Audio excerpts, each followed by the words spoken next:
7. Welcome to Algebra. Make sure that you have a printed copy of this booklet and then we're ready to begin. So our first dot point says x plus y plus 3 is an example of an algebraic expression. So let's write that in there.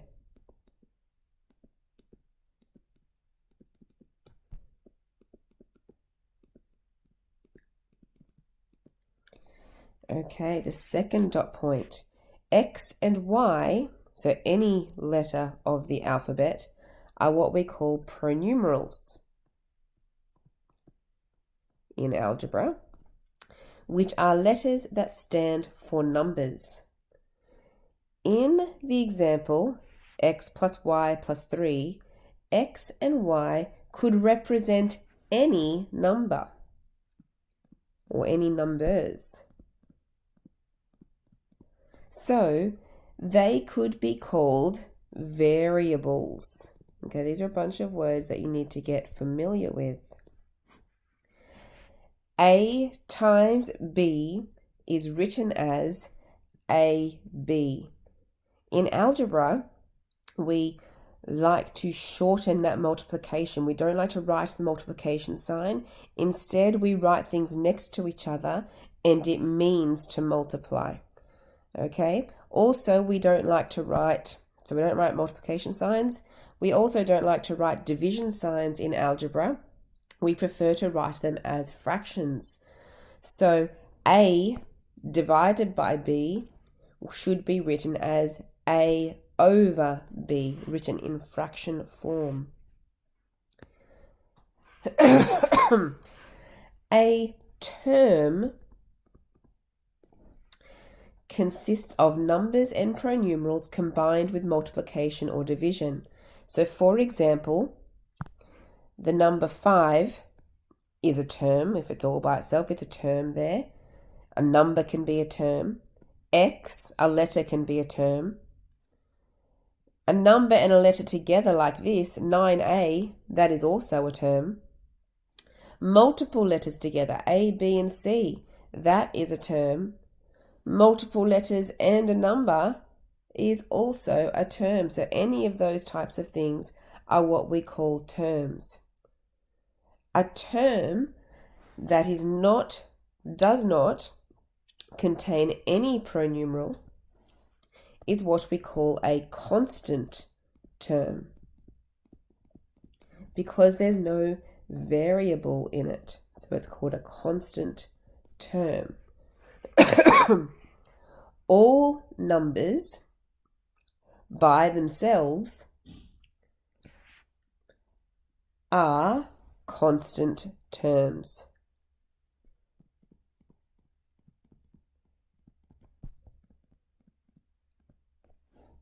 Next dot point. An algebraic expression, start that again. Algebraic expression. Make sure you're filling in all these blanks. Consists of numbers and pronumerals combined with any mathematical operation. So for example, excuse me, 3x plus 2yz is an expression, and 8 divided by brackets 3a minus 2b close bracket plus 41 is also an expression. Any term is also an expression. So what that means is something like 3x by itself is a term. It could also be an expression, but we could combine it with other terms and they are expressions as well. And it doesn't matter how complicated those terms are in the way that we put them together with add, subtract, multiply, and divide symbols, they are called expressions. And last dot point. A coefficient, that's a fancy word. A coefficient is what we call the number in front of a pronumeral. So for example, the number, the coefficient of y in this expression, 8x plus 2y plus z, we want the coefficient of the y.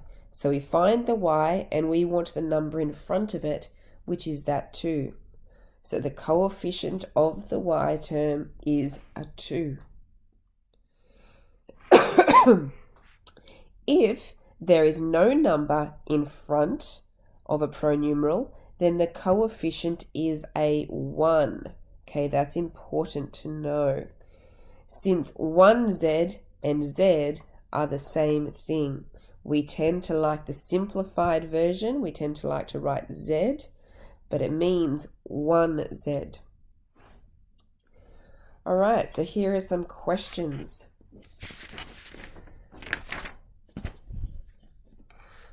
List the individual terms in the expression 3a plus b plus 13c. So the individual terms are the things that are separated by plus and minus signs. So 3a would be a term, b is a term, and 13c. Now it's not enough for me to highlight them, I need to write them down in a list. So a list, 3a, b, and 13c. There are 3 terms. Part B. State the coefficient of each pronumeral in the expression 3a plus b plus 13c. So the coefficient, there are 3 terms there, as we just talked about. So we want to say the coefficient of each one.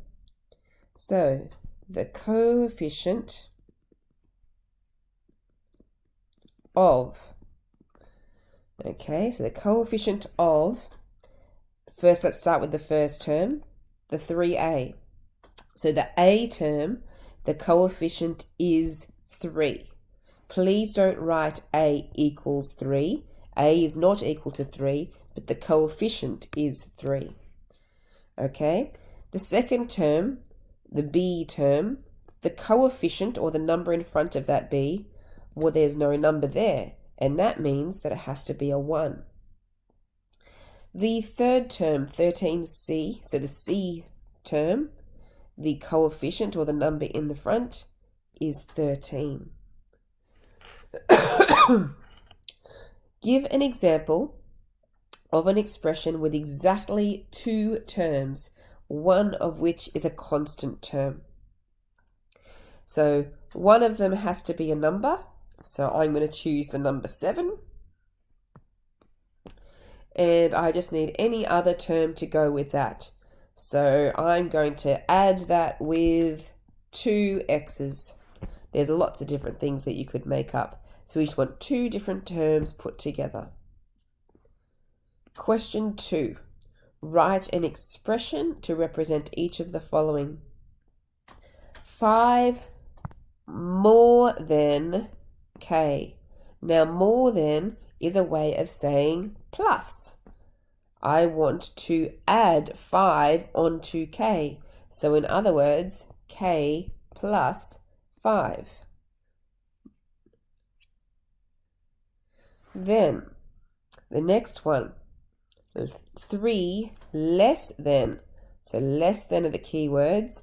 Less than means to subtract. Now I want 3 less, which means I need to subtract the 3. I want to take 3 less, subtracting 3. So when you're subtracting, it's important that you get the order right. So I need to start with the m, and I want 3 less, so I subtract 3. Part C, the sum. So that word sum means that I want to add the sum of A and B. Adding the order is not really important, so I'm just going to write A plus B. Part D, double the value of x. To double something means that you want to times it by 2. Okay, so we want to do x times 2, but remember that we said we don't really like to write multiplication signs. we like to put things next to each other, and we always put the number first. So I don't want to put x2, I want to put the 2 first. 2 lots of x. I'm doubling the x, 2 times by x. E, the product. So product means to multiply. We want to multiply C and D. So it's very similar to the last one that we did. We want to go C times by D, except that we don't write multiplication signs. We put the letters next to each other, CD, and that means that those things are multiplied. Okay, on the next page, question 3. Write an expression for each of the following without using times or divide symbols. Just a bit of a reminder. So P is halved. Now halved, normally, when we think about halving, we want to divide something by 2. Okay, we're going to have to think about how to do that without writing a divide sign, aren't we?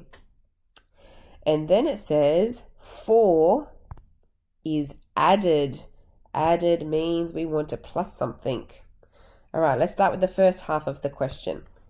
P is halved, or P is divided by 2. Remember, divide is the same as writing a fraction, so we can write that as P over 2. All right, second part of the question. 4 is added, so I want to add 4, and that's done. Part B, the sum. So the word sum means to plus. So the sum of x and y is taken, and then we want to divide. So there's our good old divide sign, by 7. How can we write that? Well, start with the first part of the problem. The sum of x and y, we want to do an addition. We want to add x and y. So that's x plus y. Now all of that has to be divided now by 7. All of it, not just one of it. We can't go divide by 7 at the end here. We don't want to write divide signs, remember. Instead, what we do is make that into one big fraction. We want to divide all of that by 7. Part C, the sum, which means to plus the sum of x and 1/7 of y. To have 1/7 of something means that you want to divide that something by 7. Okay, so let's see if we can write that down as an expression. The sum of x, so we want to have x, and we want to add that to this other thing, 1/7 of y. Okay, so that means we want to take the y and we want to divide it by 7. That's 1/7 of y. So that is the sum of x and 1/7 of y. And the last one, 5 is subtracted. Okay, so that means there's going to be a takeaway in there. 5 is subtracted from k, and the result is going to be tripled. Tripled means to times something by 3. Okay, so let's see if we can write an expression. 5 is subtracted from k. That means I'm starting with k, and 5 is subtracted from it. Now, all of that has to be times by 3. Now, I can't just go, times 3. For starters, we don't like to write times signs. And secondly, that's only multiplying the 5. It's not multiplying the k. It's not multiplying everything. Okay, so we can't write it like that. To multiply all of it, we would have to put it in brackets and times it by 3. Now, to times it by 3, we don't want to put the 3 here at the end. When we triple it, we would put the 3 at the front, and it means 3 times by k minus 5. All right, now your work for today is just one page, and here it is on the next page. So go to page 5 now, and you're doing exercise 1, and you're answering the questions here. Please remember to check your answers carefully to make sure that you're on the right track, and make sure you contact your teacher if you need any help.